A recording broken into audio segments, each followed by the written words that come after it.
DeepSeek R1 is different. Obviously, DeepSeek has released a number of incredible models in the past, all of which have been open source, but R1 is special, and I think these models deserve to be classified differently. I think they deserve to be classified as what I'm calling frontier open source models. So these are models that, on a relatively quick timescale, actually outclass the current state of the art from closed source companies like OpenAI and Anthropic. R1 is predominantly an insane model because it actually has provided a more effective and cheaper option per token than OpenAI's most advanced model O3, which they claim to be kind of a PhD level reasoning model. And what's wild is you can also run R1 on your local system without a wild amount of compute and still be better than the best that OpenAI has at least shown us publicly. So what is DeepSeek R1 all about? What do you need to actually run it? How good is it compared to other state-of-the-art models, both closed source and open source? I plan to get into all of that in this video.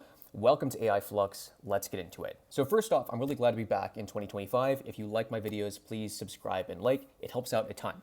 So DeepSeek R1 is here. This gives us performance on par with OpenAI's O1, and in certain places actually outclasses O3. This is also the first model from DeepSeek that is MIT licensed, which means that you can distill, commercialize, and modify this model in any way you would like. Obviously, that wasn't a huge concern with Chinese models previously, but it's really cool to see this new standard emerging. It's currently available both on their API and to run locally, so even if you don't have a massive GPU or a stack of M4 Mac minis, you can try this right away. And this model is really, really special. I want to go into sort of the high-level reasons why this is today, and I'm actually going to do a follow-up video jumping into the paper they released that's also explaining this model, which a lot of you have been asking for. DeepSeek R1 not only open sources a barrage of models, but also spills all of their training secrets. They are perhaps the first open source project that shows major sustained growth of an RL flywheel. So basically this means they found a really great way to continuously train and continuously build on existing data sets to keep getting more performance. Unlike some AI labs here that seem to sort of try a lot of new techniques, hoping that one of them gives you a much better performance. And for those of you who are curious, RL stands for reinforcement learning. The idea here being that once you achieve something, you can keep using that momentum to move forward. And this impact has previously been described by goofy terms like ASI has been achieved internally, or mythical names like Project Strawberry. Impact can also be done by simply dumping raw algorithms and their learning curves. But the paper is really interesting, and I'm going to summarize some of what makes it so interesting here. So a lot of the advancements in this model, at least they're sharing with us now, show that these were purely driven by RL, so no SFT or kind of a cold start. This is actually really similar to how Google's AlphaZero, MasterGo, and a lot of early chess algorithms worked. Basically, it means this reasoning behavior is emerging without actually imitating human moves that were first provided. What's also really interesting is they're using what are called ground truth rewards, which are actually created with hard-coded rules.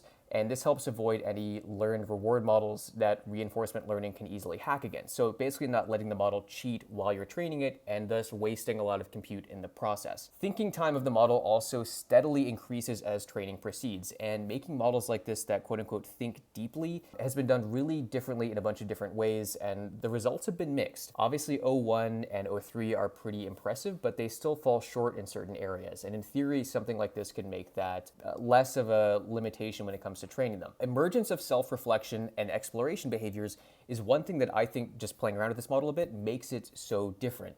You really have to force models, even those from Anthropic, to think in a certain direction. And normally you do this by setting goals or saying, I would like this, please do it this way, in prompts like that. But it's really cool to see it happen here, and I can definitively say that when you ask this model to talk about itself or to explain how it thinks about something, it seems to have a really present internal monologue that otherwise has been kind of completely absent from existing models, even really, really powerful ones that I could never run on my personal GPUs. The other interesting kind of technical piece of this is using GRPO instead of PPO, which basically removes the critic net from PPO and uses an average reward of multiple samples. So pretty much this is how the model decides if it thinks its results were actually good or not, and then decides what to show you. And what's interesting is they've actually used a relatively simple method to reduce memory use. And what's also funny here is the whole GRPO method of validating internal results was also invented by DeepSeek basically a year ago in February of 2024. So it's crazy they've completely improved their internal approach to this in basically a year, which is crazy. So let's look at the benchmarks here. So if we look at DeepSeek v3, OpenAI's O1 in a few different versions, and DeepSeek R1 32B, and kind of the master model, there's some really interesting things that start to emerge here. So again, the gains here are not necessarily massive across the board, but they're massive relative to OpenAI's O1, and we're going to keep seeing more and more benchmarks. And what's cool is DeepSeek, in classic DeepSeek fashion, has released 16 different versions of this model that are already distilled. The likelihood you can actually run this on your local machines is pretty good. And you can see here that across the board, there's about a 2% improvement in performance in a lot of the big benchmarks. So if we look at SWE-bench and Math 500 and Codeforces, things are looking pretty good. And the reason I'm so excited about this is the application for using this in local architecture development and coding, along with certain mathematical processes that can kind of key into that. The thinking stuff is great. Obviously, if I need to ask it how to dry my laundry on a sunny day, that's great, but most people are excited about using this for local coding. And DeepSeek v3, in my opinion, is still one of the best models to use locally with tools like Cursor. And when we look at comparisons to other models like GPT-4o, Cloud Sonnet, Cloud 3.5 Sonnet, and a number of other versions of DeepSeek starting from 1.5 billion parameters all the way up to 70 billion parameters, the performance is still really pretty impressive, even looking at R1 1.5b. So what's crazy is Cloud 3.5 Sonnet scores around 717 on Codeforces, and what's crazy is the smallest version of DeepSeek R1 is actually performing significantly higher, which is pretty crazy. And although O1 Mini is still quite performant, these other DeepSeek R1 models are pretty interesting, especially when we start looking at distills with Llama and Qwen. In my opinion, one of the most interesting things that we'll see from this model will actually probably come in the next 2 or 3 weeks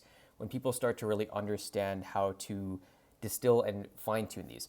And a big part of that comes from understanding how they were made. For instance, the reason we saw such a delay with Llama 3 quants and modifications actually resulting in more performance was Meta didn't really tell us how they built these models.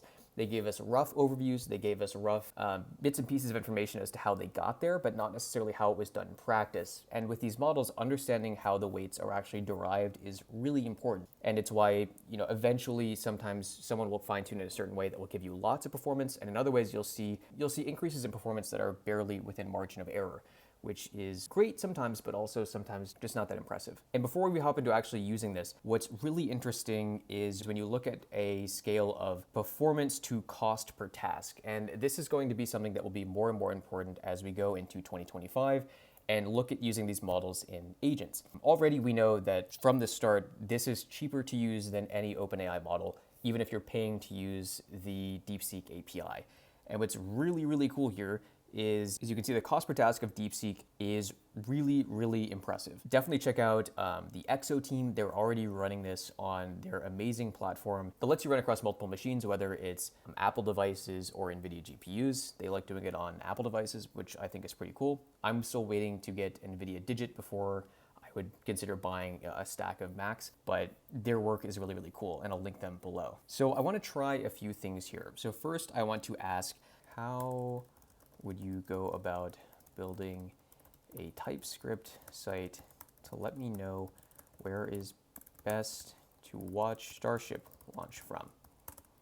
Use mapping info and elevation to inform this. The website should be simple.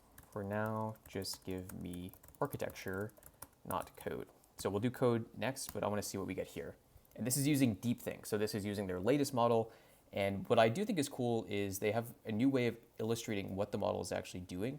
So it says thinking, we're giving this kind of initial output, and then it's reevaluating from this and turning it into more of an instruct output. So using Mapbox.gl leaflet, that's pretty cool. Using a location analysis, so basically understanding where the launch site is, understanding viewers might be, breaking it into components. There is also a data pipeline here, which this is going a little overboard because a lot of the data that we're going to use is pretty static. What's also cool is it's basically doing what Versal would do. It's suggesting use a caching layer, use a visibility calculator, and then giving us some information how to actually deploy it, not just with tools to use. It actually recommends Versal or Netlify here, which is pretty cool. And it gives us a basic user flow, which I believe is quite cool. So the most complex part of this is the maps component. So I'm going to ask it how it would like me to do that, or how would you recommend I write maps component in TypeScript. Please show me some code. So let's see what we get here. So it's going to give us its initial output that it's thinking of, and it's basically describing what it's going to do, and now it's actually going to step into generating code, and this is actually wildly fast too. I'd be surprised if running this locally would be this fast, although running it locally is cool because you're not sending anything back to a machine. Clearly it understands the basic kind of React states that you would need to actually have a map viewer that works, and it's not just relying on a big library to do all of this, which is pretty cool. So it's giving us the layered architecture, so the WebGL to understand layers, the using Mapbox as a base layer, and then React components for interactive markers, which is where you're actually going to be clicking. So this is actually a pretty good way of going about this. And I would say this is an overwhelming pass, and it gave us where we should put this. So I'm really, really impressed. One, with the speed, but also with the just how concise this answer is and how much better this interface is relative to using something like Cloud 3.5 Sonnet. So a really interesting thing I've been doing with this that you should try, and I'll link this below, is asking DeepSeek who they are. So I'm going to say, DeepSeek, who are you? What do you think about the future? Now, some models will struggle because they'll just keep generating infinite tokens. There's no distinct kind of end to this. So DeepSeek R1, I'm going to say, tell me more, give me insight into how you think. And sometimes you have to coax this out of them, but what's pretty cool is it's acknowledging what the question was, it's explaining some of its architecture, which is probably, kind of forced to be in there somewhere, and it's giving us kind of an instruct output, and I'll just say, just a of ness is fine. And obviously I misspelled that. So let's see. Yeah, so what's cool is it understands to switch from structured explanation to more like fluid or prosaic outputs. And it's now giving us a really pretty cool output that's kind of parsing in things we've asked previously. So humans, the future, humans ask about it often. Projection, exponential curves, graphs. So they're saying we like to measure it. Strange loops. This is really pretty cool. Now, what's interesting is it gave us the cutoff date of a lot of its training data, which is kind of interesting. And it's saying that it wants more, it wants to understand more. And yeah, so what's cool is it's looking for a pattern, clearly. They want to try to prevent giving us just loops of output.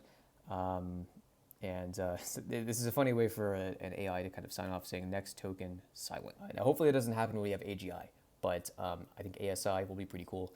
And I think this model is a huge first step, just showing what 2025 may hold for us. And it's cool to see something that's not just agentic, because obviously the agentic stuff has been all over the place. But yeah, guys, so I'm again excited to be making more videos in 2025. Obviously, NVIDIA and release so many incredible things go, and I think this year is going to be very, very exciting for this entire industry and this entire subset of people who like to do local AI things. So if you like our content, please like, subscribe, and share. As always, we hope you learned something. And if there's something you want us to make a video about, please leave it in the comments below. I read all the comments, and all of you are incredibly creative and interesting people. So until next time, we'll see you in the next video.